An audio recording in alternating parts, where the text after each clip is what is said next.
Hello and welcome to Celebrity Trends. If it's your first time, please hit the subscribe button and click on the bell for more amazing news on your favorite celebrities. Tonight we have the not-so-shocking revelation that the Harkles, allegedly, are not sleeping together anymore.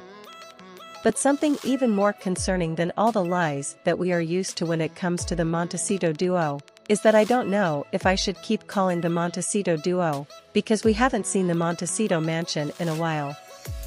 Don't you find that strange? Remember when we used to see Meghan using her acting skills to pretend she was working, while Ginger Brat was playing with his balls outside? Those were the days. I'm missing that time. So, according to Music Mundial and a non-unexpected anonymous source, Harry and Meghan try to avoid each other when they are in their Montecito crib, and do not sleep together. In addition, they only go out together in public in an attempt to fool the masses and make them believe that their marriage is okay. Whoa, this is almost blind gossip, but hold on, because there's more. Memories matter, and that's what everyone told Meghan about the dogshite-mentary. That the only thing people would remember was the mocking curtsy. And the Sausage Squad can say all that they want, saying that he was not mocking the Queen but herself, but I disagree. Because body language never lies. And that smug shot at the end was more than enough to confirm her true intentions. And speaking of Sausage Squad attacks, remember that on my last show they said all kinds of terrible things about Louis when Sky News dared to imply that he was not impressed with the air show he attended with his parents and siblings. But that is just plain wrong, and I want to set the record straight. The clip that Sky News published was cherry-picked with malice. Cherry-picking, as in selecting the exact moment which they could use to write a headline to grab people's attention. And this is knowing how focusing on Louis is going to attract all sorts of nasty comments criticizing his behavior or William and Catherine's parenting. Yeah, we know that when you're a public figure of this scope, there are always going to be critics. But they miss the point, such as photos like this one. Of course he was attracted to visual action, as I mentioned yesterday. And well, he's looking at a paratrooper with real interest. Maybe he finds that duty fascinating? And talking about the whale's children, I wanted to comment on this photo shared by Princess of Hope. George and Charlotte were raised that way. They learned to separate private, play, and fun from events that require certain behavior. They are very polite, and when George greets, he really looks like a prince. Children are the pride of Wales and the entire royal family. So let's take a look at George's body language. He's giving a handshake to one of the men at the air show, and George looks confident, taking a step forward, keeping his elbows relaxed and a bit separated from his body, which is good self-reassurance, and he's looking at the man straight into his eyes. Solid eye contact.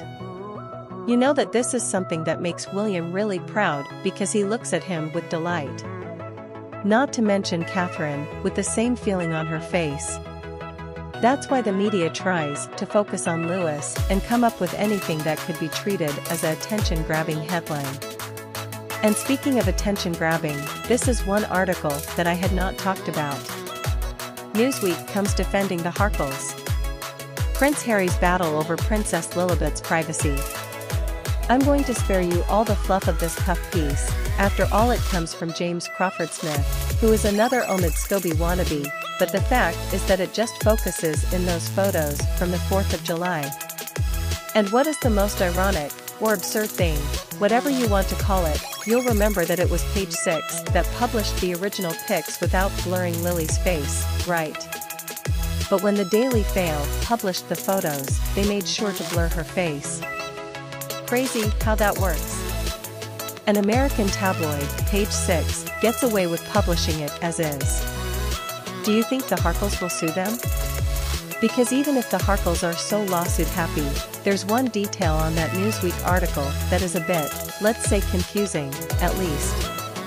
In fact, as I understand it, they actually asked the Post to blur Lilibet's face, he continued, and got no response. I don't know about you, but this struck me as if they exposed themselves from victims of the media to, hey, we already know this was going to happen, because we're into the whole thing, but we certainly don't know how to play dumb, and yes, playing dumb is not something that Harry does.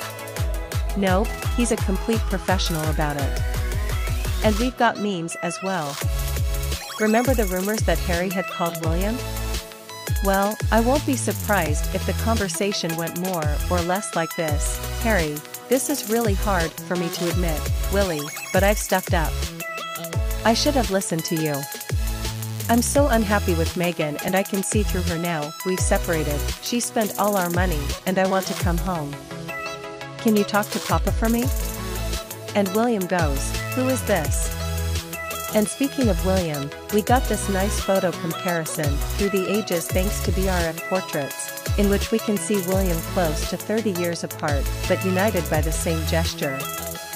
I find it nice to spot this kind of photos that unite two vastly different eras from someone's life, but even more cute is when you see it between generations, not only with the synchronicity between William and Catherine, but also George and Charlotte. The fact that this was not taken at the same Wimbledon game makes this comparison all the more fascinating. But that doesn't really happen with others. Thanks to Adelaide Reynolds, we got a nice blast from the past in regards to the Duchess of Sausages. At least she's consistent, if not predictable. Cap walked with flowers so she doesn't have to share the spotlight. And you know why Meghan does this? She does this to imply that she's somehow in touch with nature, with the beauty of flowers and stuff, but it's not the same just going to buy some flowers for your home than being a conservationist, don't you think?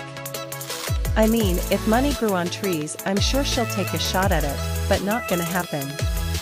And we also had the opportunity of watching Princess and recently visiting Jersey, and I noticed that a number of royal watchers noticed she was the best at re-wearing at engagements. This yellow dress was the same she wore at Remembrance Service in New Zealand back in February. I am not an expert on these matters, but I'm sure I've seen her in that yellow and navy coat on other times. Like always, I would love to know what do you think about this in the comments. Thanks for watching. Till next time on Celebrity Trends.